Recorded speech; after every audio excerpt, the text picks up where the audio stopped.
Hello viewers, আসসালামু আলাইকুম। আজকে আমি আপনাদেরকে বঙ্কিমচন্দ্র চট্টোপাধ্যায়ের লেখা প্রথম উপন্যাসের গল্প বলবো, যেটির নাম হলো দুর্গেশ নন্দিনী। আমি সম্পূর্ণ গল্পটি বলবো না, তবে গল্পের মূল ভাব এবং ঐতিহাসিক যে কাহিনীটি আছে সেটি সম্পূর্ণভাবে আপনাদেরকে বোঝানোর চেষ্টা করব। আশা করি আপনাদেরকে ভালো লাগবে। আর এটি আমার চ্যানেলে আপলোড করা প্রথম ভিডিও হবে, অর্থাৎ আমার এর সাথে আপলোড করা প্রথম ভিডিও হবে। আশা করি আপনারা গল্পটি শুনে মজা পাবেন এবং আপনাদের ভালো লাগবে। চলুন শুরু করা যাক। গল্পের সময়কাল ষোড়শ শতক। বাংলায় তখন মুঘল ও পাঠানদের মধ্যে ক্ষমতায় লড়াই চলছে। চারদিকে অস্থিরতা, সন্দেহ, সংঘর্ষ। এই অশান্ত সময়ে প্রবেশ করেন রাজপুত্র বীর যুবরাজ জগৎ সিংহ। জগৎ সিংহ সাহসী, সৎ ও দৃঢ় চরিত্র। তিনি বাংলায় এসে নানা রাজনৈতিক ঘটনায় জড়িয়ে পড়েন। যুদ্ধের ময়দানে তার বীরত্ব সবার নজর কেড়ে নেয়। এক দুর্গে তিনি প্রথম দেখেন অপূর্ব সুন্দরী কন্যা তিলোত্তমাকে। তিলোত্তমা দুর্গের অধিপতির কন্যা। সেই থেকেই তার নাম দুর্গের নন্দিনী, অর্থাৎ দুর্গেশ নন্দিনী। তিলোত্তমা শুধু সুন্দরী নন, তিনি মার্জিত, নম্র ও দৃঢ় মনা। প্রথম দেখাতেই জগৎ সিংহ তার প্রেমে পড়ে যান। ধীরে ধীরে তিলোত্তমার মনেও জন্ম নেয় গভীর ভালোবাসা। কিন্তু তাদের প্রেমের শুরুতেই নেমে আসে বিপদ। রাজনৈতিক চক্রান্তের জালে জগৎ সিংহ একসময় শত্রুদের হাতে বন্দী হন। তাকে পাঠান শিবিরে নিয়ে যাওয়া হয়।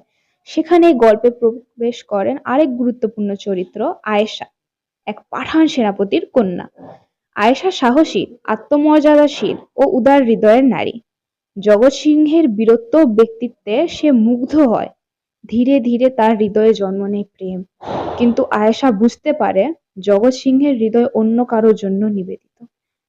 আয়েশা যখন জানতে পারে তিলোত্তমায় জগৎ সিংহের প্রিয়, তখন সে নিজের ভালোবাসাকে চেপে দেয়। সে চাইলেই জগৎ সিংহকে নিজের করে নিতে পারত, কিন্তু সে তা করেনি।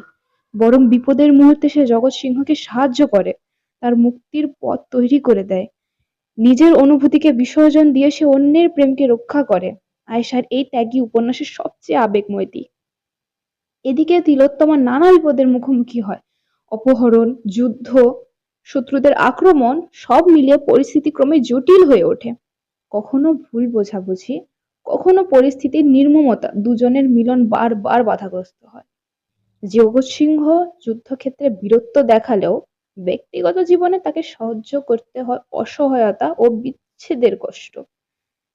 অবশেষে নানা নাটকীয় ঘটনার পর সত্য প্রকাশিত হয়, ষড়যন্ত্র ব্যর্থ হয়, শত্রুরা পরাজিত হয়। বহু বাধা, কষ্ট ও আত্মত্যাগের পর জগৎ সিংহ তিলোত্তমার মিলন ঘটে। আয়েশা নীরবে সরে দাঁড়ায়। তার প্রেম অপ্রাপ্ত থাকলেও তার আত্মত্যাগ চিরস্মরণীয় হয়ে ওঠে। উপন্যাসটি আসলেই অনেকটাই কষ্টদায়ক। তবে আপনারা যদি সম্পূর্ণ উপন্যাসটি পড়তে চান, অর্থাৎ আরো ভালোভাবে বিস্তারিতভাবে উপন্যাসটি পড়তে চান, তাহলে পুরো উপন্যাস পড়ার জন্য আপনাদেরকে বই থেকেই পড়তে হবে। আমি যতটুকু পেরেছি, মানে যতটুকু চেষ্টা করেছি, ততটুকুর মধ্যে আপনাদেরকে মূল কাহিনীটি বুঝিয়ে দিয়েছি, যাতে আপনারা কম সময়ের মধ্যে কাহিনীর আসল বিষয়বস্তুটি জানতে পারেন। ধন্যবাদ।